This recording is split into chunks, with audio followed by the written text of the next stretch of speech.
Mr. President, Madam Head, ladies and gentlemen, or as I would prefer to think, Team Trent of the 1970s. Can you hear me? Well, that's bad luck. Bad luck. Is Chris Baines still here? Yes. Well, you said... Well, Chris told me that the rugby matches began at 2:30 and that I was not to go on. So, Chris, do go if you want to.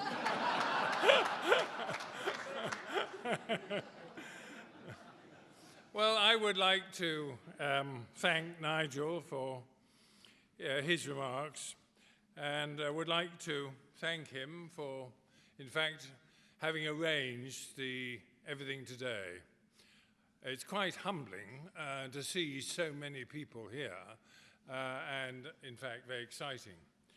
You're a good big group, and I think you should all be thanked for taking the trouble to be here today, because I know some of you come a very long way.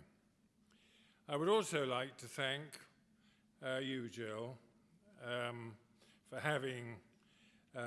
hosting us today, and for what you're doing for Trent.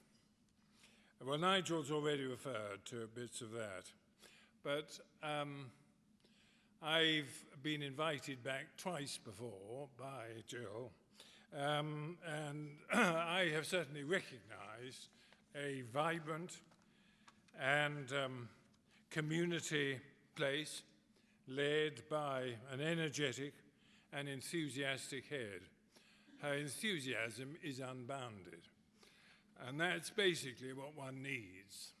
Her eyes light up when talking of Trent, and she has a modern, caring philosophy. So and I'm sure all of you, will be delighted with what we see today. So I will...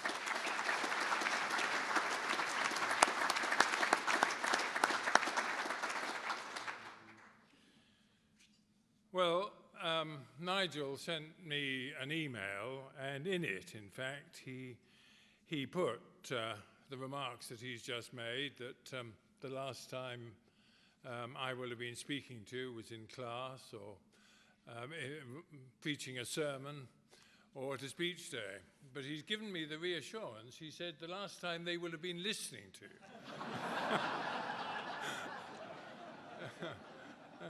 So thank you for that. Well, as I was driving here yesterday, my old car, the mileometer, ticked up 170,000 miles. And I wondered really what the message was. Well, I do apologize most sincerely for the fact that my memory is not what it was, as some of you will already have recognized.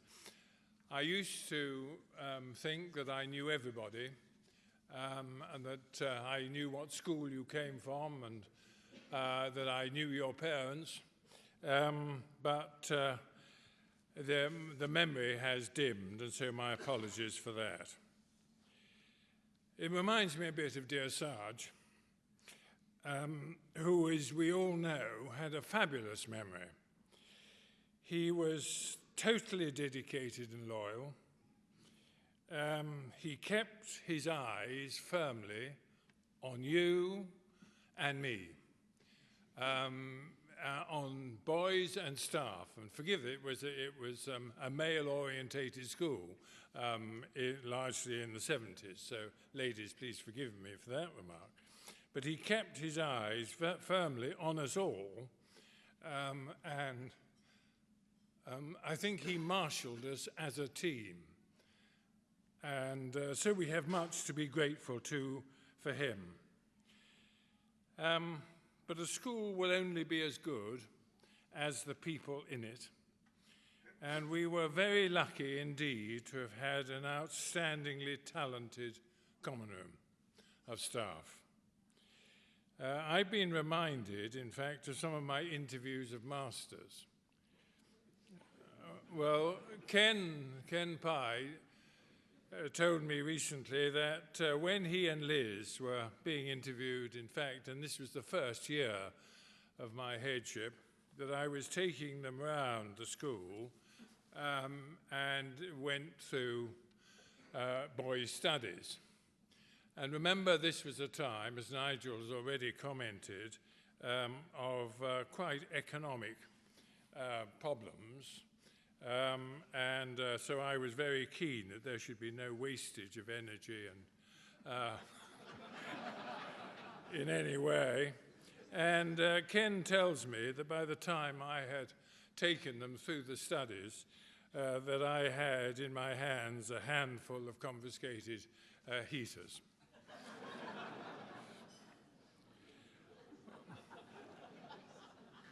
Simon Bennett is today in the Scilly Isles, and he wants to be remembered to anyone who may remember him. In his own words. So how could we forget him? I know that a number of us tried very hard to get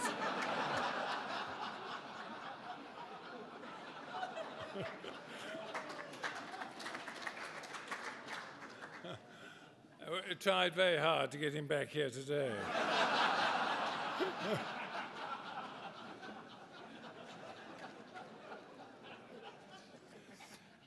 Well, he was running the first 15 rugby at that time, as many of you will remember, and there was a home match, as indeed there is today.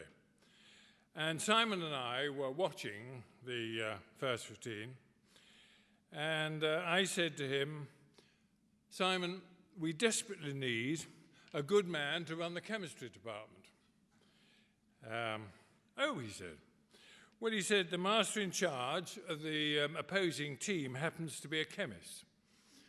Well, he's here today. It may not have been professionally correct. For that, for that I apologize. But we all know how lucky we were that I approached Roger Peel on that day. Now, Ken also reminds me that apparently I interviewed someone on the motorway. I can't remember who it was. Perhaps anyone who... Is Tony Porter here? Yeah. Well, was it you?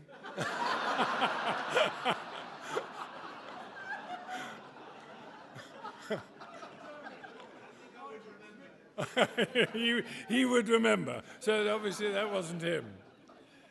Well, it was a very different time. We didn't have, in a way which Nigel already referred to, we didn't have the limitations imposed on us by political correctness. In fact, or the emphasis today on stress. Somehow, masters and pupils were ready to accept that there was much to be done. There was an urgency to get it done in the interests of everyone present. It was a team effort.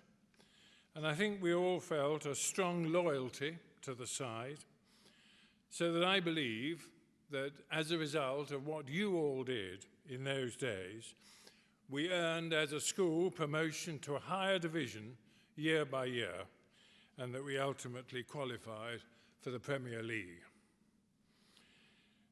Well, Simon again reminded me of the first Masters meeting that I had. He had the advantage of being here before me, and they'd been accustomed to meetings of half an hour, or at the most 3/4. I had a full agenda for the first meeting, much to be done and to be asked.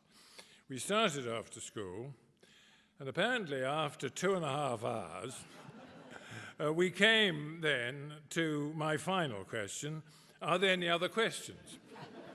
To which one well-respected master said, well, Headmaster, we did have the custom of having dinner in the evenings. Well, I took the point. This is a day for nostalgia and memories, and you'll all be swapping those with each other. Trent does cast a spell, And I was delighted to read an email recently from one of the many members of the Common who went on from here to head another school. And he, in that email, put, Sue and I often remember, we often say that our days at Trent, frantic though they were at times, bringing up a young family and running a boarding house, were the happiest of our career, and our Trent friends have lasted the longest. Well, that, I feel, is a great tribute to everyone concerned, that it was and is a happy place. So may I conclude by thanking you all once again for your contribution to making the school a school of which we can all be proud. You made the most of the opportunities that were offered. We may have caused some stress along the way, and if so, I apologize for that. But I hope that you all have very happy memories of this school and that you will have thoroughly enjoyed your day today, and that we win the rugby.